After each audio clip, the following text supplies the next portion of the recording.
像这一只手机啊，它是换过副厂电池，所以它看不到电池的健康度。那我们一般会建议客人直接使用电脑版的爱思助手，电脑版爱思助手就可以看到健康度跟充电次数。否则就是利用一个更复杂的方式了，但是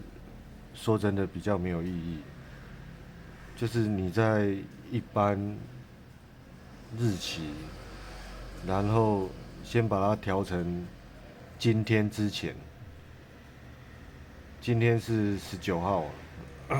今天是20号，那我把它调到1号，调到1号之后，就到上一页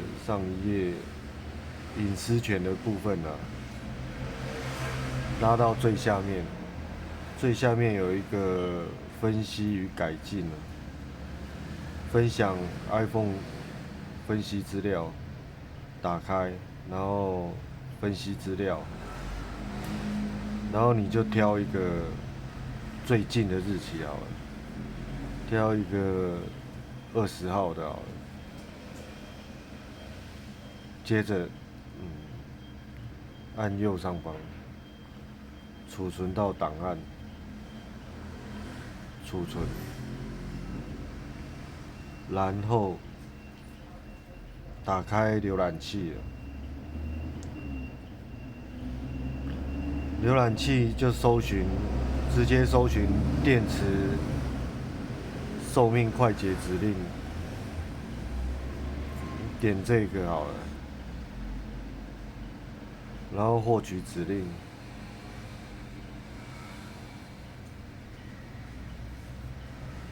加入捷径。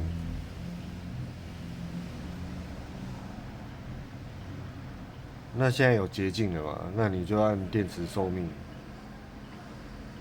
允许，然后开始开始分析，挑最近的，就是刚刚储存的嘛。iPhone 这一只是 X，